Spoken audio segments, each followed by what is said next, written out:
magpapagupit nga kami. Ito yung papagupitan ko. Daddy din. Magpapagupit silang dalawa. So, din ba? Magpapakalbo ka din? Ayaw niya ito magpakalbo. Sumakay lang kami ng rakan. So, lahat ng pinupuntahan namin sarado siya. Ngayon, naglilikot kami kung saan kami pupunta pa pagupitan. Tapos, sumakay kami ng trike. May nakita kami, dalawang bukas naman. Pero yung alam namin na barbershop, talagang sarado siya. Ayun, naglalakad lang kami.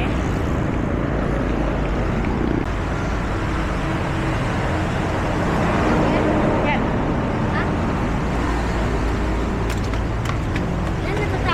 Yeah, hey, nakahanap kami ng salon. So, ito nga, dito sa may Dolores ba to? Di ko alam na building ko.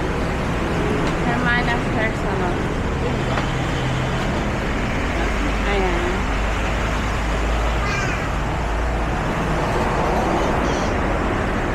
Bukas ba?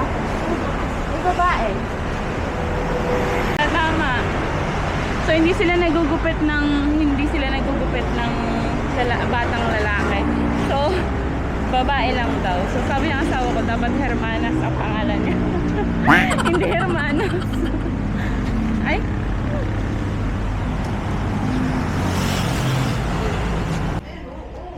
Hindi, ganito. Kasi pag-ikot yun, hindi siya oh, pero hindi, parang pag-ganan lang.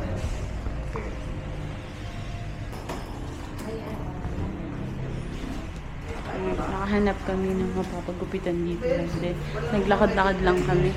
Ayan sa may St. Scholastic Academy sa harapan.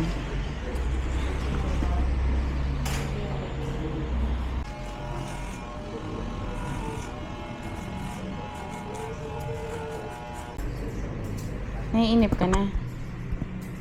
Hindi mo dinala yung Barbie doll mo. Ayaw ni Mama? Bakit?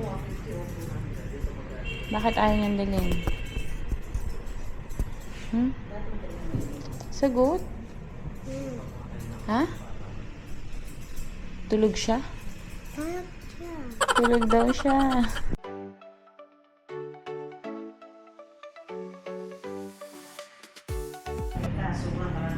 So kanina, hindi namin dala yung cellphone. Nanghiram lang to ng cellphone. Nag-save pa ng ideas kung anong gupit. Eh, wala naman pala. So, ang ginawa, nanghiram lang kay kuya ng cellphone. Nagugupit. So, anong masasabi mo doon? Nakakatawa naman kung ganyan. Nakakatawa naman kung ganyan. So, wala talaga kami dalang cellphone today. Di ba, Zoe? Di ba? Opo. Gandang kausap.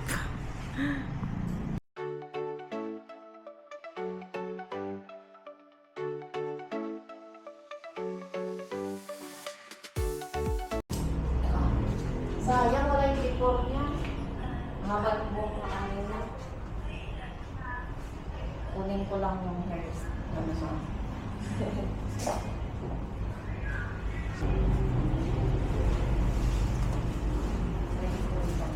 Kunin ko lang yung hairs. Thank you. Wow. Si Daddy din. Ganda. Ikaw din, Daddy?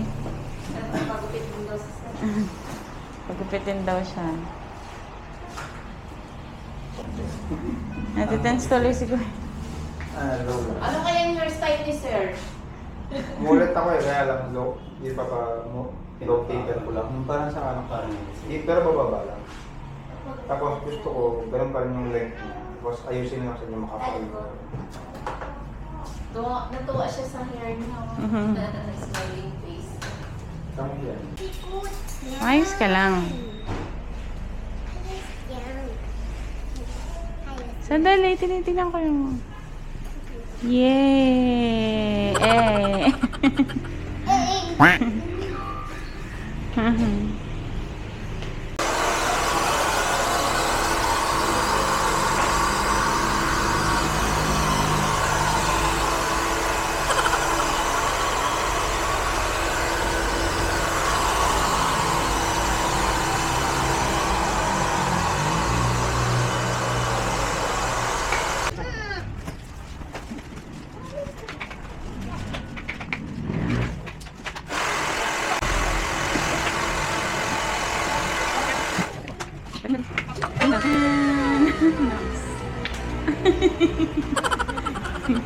Ikaw din daw yan.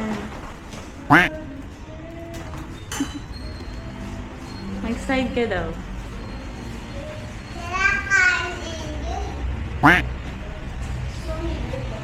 Okay. Okay na.